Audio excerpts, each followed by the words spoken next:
Praise the Lord. Hallelujah. പ്രിയ സഹോദരങ്ങളെ, ഇന്ന് ശനിയാഴ്ച ദിനം പരിശുദ്ധ അമ്മയ്ക്ക് പ്രതിഷ്ഠിക്കപ്പെട്ട ഈ ദിനത്തില് അമ്മയുടെ പ്രത്യേകമായിട്ടുള്ള ഒരു ഇടപെടല്, അമ്മയുടെ പ്രത്യേകമായിട്ടുള്ള ഒരു സൗഖ്യം, അമ്മയുടെ പ്രത്യേകമായിട്ടുള്ള ഒരു സ്വാന്തനം സഹോദരങ്ങളെ നമ്മൾ പ്രാർത്ഥിക്കുന്ന എല്ലാ മേഖലകളിലും ഉണ്ടാകട്ടെ എന്ന് അച്ഛൻ ആത്മാർത്ഥമായിട്ട് പ്രാർത്ഥിക്കുകയാണ്. പിന്നെ പ്രത്യേകമായിട്ട് നിങ്ങളോടൊരു പ്രാർത്ഥനാ സഹായം തേടാനായിട്ട് അച്ഛൻ ആഗ്രഹിക്കുകയാണ്. നാളെ തുടങ്ങി അച്ഛൻ നമ്മളുടെ വാഗമണ്ണടുത്തുള്ള ഒരു മൗണ്ട് നെബോ എന്ന് പറയുന്ന റിട്രീറ്റ് സെന്ററിൽ 7 ദിവസത്തെ ഞായർ, നാളെ തുടങ്ങും, നാളെ തിങ്കൾ, ചൊവ്വ, ബുധൻ, വ്യാഴം, വെള്ളി, ശനി, 7 ദിവസത്തെ ധ്യാനത്തിൽ പങ്കെടുക്കാനായിട്ട്, ധ്യാനിപ്പിക്കാനല്ല, ധ്യാനത്തിൽ പങ്കെടുക്കാനായിട്ട്. അതെന്താണെങ്കിലും സഹോദരങ്ങളെ, നമ്മൾ ശരിക്കും ഇങ്ങനെ ഈ കുറേ ധ്യാനിപ്പിക്കൊക്കെ ആകുമ്പോൾ എനിക്കും എന്ത് വേണം, ഒരു വിശുദ്ധീകരണം ആവശ്യമുണ്ടല്ലേ. അപ്പോൾ അതുകൊണ്ടൊക്കെയാണ് നമ്മളെപ്പോഴും അച്ഛൻ എപ്പോഴും ഹൈലി ഞാൻ റെക്കമെൻഡ് ചെയ്യുന്നൊരു കാര്യമാണ്, നമ്മൾ താമസിച്ച് ഒരു കുറച്ച് നാൾ മാറി നിന്നിട്ടൊക്കെ ഒരു 7 ദിവസം നിങ്ങൾക്ക് പറ്റിയില്ലെങ്കിലും ഒരു 4-5 ദിവസം റിട്രീറ്റിൽ പങ്കെടുത്ത്, താമസിച്ചുള്ളൊരു ശുശ്രൂഷയിൽ പങ്കെടുത്ത് നമ്മുടെ ജീവിതത്തെ ഒരു ആത്മശോധനയ്ക്ക് വിഷയീഭവിക്കണം.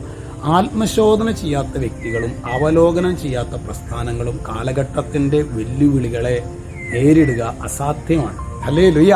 അപ്പോൾ അതുകൊണ്ട് നാളെ തുടങ്ങി പോവുകയാണ്. നിങ്ങൾ പ്രത്യേകമായിട്ട് പ്രാർത്ഥനയിൽ ഓർത്തേക്കണം കേട്ടോ.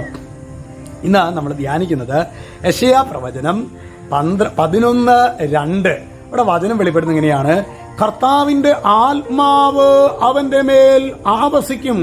ആത്മാവിന്റെ പ്രത്യേകത എന്താ? ജ്ഞാനത്തിന്റെയും വിവേകത്തിന്റെയും ആത്മാവ്, ഉപദേശത്തിന്റെയും ശക്തിയുടെയും ആത്മാവ്, അറിവിന്റെയും ദൈവഭക്തിയുടെയും ആത്മാവ്. എന്തൊക്കെയാ ആത്മാവിന്റെ പ്രത്യേകതയെ കുറിച്ചിട്ട് വചനം പറയണമെന്ന് ഒന്ന് കേൾക്കാവോ? അതായത് കർത്താവിന്റെ ആത്മാവ് അവന്റെ മേൽ, എന്നിട്ട് പറയാണ് ആത്മാവിന്റെ പ്രത്യേകതയാണ് ജ്ഞാനത്തിന്റെയും വിവേകത്തിന്റെയും ഉപദേശത്തിന്റെയും ശക്തിയുടെയും അറിവിന്റെയും ദൈവഭക്തിയുടെയും ആത്മാവ്. ഈ ആത്മാവിനെയല്ലേ സഹോദരങ്ങൾ നമുക്ക് കൈമോശം വന്നിരിക്കുന്നത്. ഈ ആത്മാവ് എന്റെ ജീവിതത്തിലുണ്ടെങ്കിൽ എന്റെ ജീവിതം കുറച്ചുകൂടിയും ഒരു ആനന്ദദായകമായിരിക്കും. ജ്ഞാനമില്ല, വിവേകം, വകതിരിവില്ല, ഉപദേശത്തിന്റെ അരൂപിയില്ല, അതുപോലെ ശക്തിയില്ല, അറിവില്ല, ദൈവഭക്തിയില്ല. പരിശുദ്ധാത്മാവിനെ വിളിക്കുക സഹോദരങ്ങളെ. പരിശുദ്ധാത്മാവ് വരുമ്പോൾ, ഒരു വ്യക്തിയുടെ ജീവിതത്തിലേക്ക് വരുമ്പോൾ ഇതെല്ലാം, ഈ കൃപാവരങ്ങളെല്ലാം ഒരു വ്യക്തിയിൽ മൂടപ്പെടും, നമ്മുടെ മക്കളിൽ നിറയപ്പെടും. ദൈവഭക്തിയുടെ ആത്മാവ് നമ്മുടെ മക്കളിൽ നിറഞ്ഞ് കവിയും. Hallelujah, hallelujah. അതുകൊണ്ട് കർത്താവ് ഇന്ന് നോക്കിയ സമ്പൂർണ്ണ ജപമാല ചൊല്ലി പ്രാർത്ഥിക്കുമ്പോൾ ഈ അഭിഷേകങ്ങൾ, ഈ വചനത്തിൽ പറയുന്ന ഓരോ മേഖല ഏതൊക്കെ പറയുന്നത്? ജ്ഞാനത്തിന്റെ, വിവേകത്തിന്റെ. പിന്നെ രണ്ടാമത് പറയുന്നത് എന്താ? ഉപദേശത്തിന്റെ, ശക്തിയുടെ. 5ാമത് പറയുന്നത് എന്താ?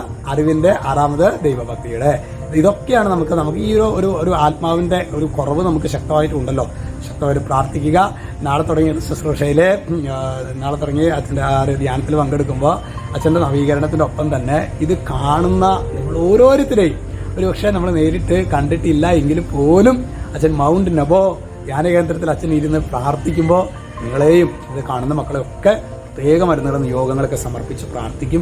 അച്ഛൻ്റെ ഏറ്റവും വലിയ പ്രാർത്ഥന എന്താണെങ്കിലും നിങ്ങൾക്ക് സ്വർഗത്തെക്കുറിച്ച്, നമുക്ക് എല്ലാവർക്കും സ്വർഗത്തെക്കുറിച്ചിട്ടുള്ള ഉന്നതമായ കാഴ്ചപ്പാടും ബോധ്യവും സ്വർഗത്തിന് വേണ്ടി ഭൂമിയിൽ ജീവിക്കാൻ വേണ്ട കൃപാവരവും നൽകപ്പെടണമെന്നാണ് ഏറ്റവും പ്രധാനമായിട്ടുള്ള പ്രാർത്ഥന ആയിരിക്കുക. ഹല്ലേലൂയ. പിന്നൊപ്പം തന്നെ കുഞ്ഞു കുഞ്ഞു കാര്യങ്ങൾക്ക് വേണ്ടിയൊക്കെ നമ്മൾ പ്രാർത്ഥിക്കുന്ന അച്ഛൻ പ്രാർത്ഥിക്കും കേട്ടോ. ഈശോ നിങ്ങളെല്ലാവരെയും അനുഗ്രഹിക്കട്ടെ. യേശുക്രിസ്തുവിന്റെ നാമത്തിൽ ഇപ്പോഴും എപ്പോഴും എന്നേക്കും ആമേൻ.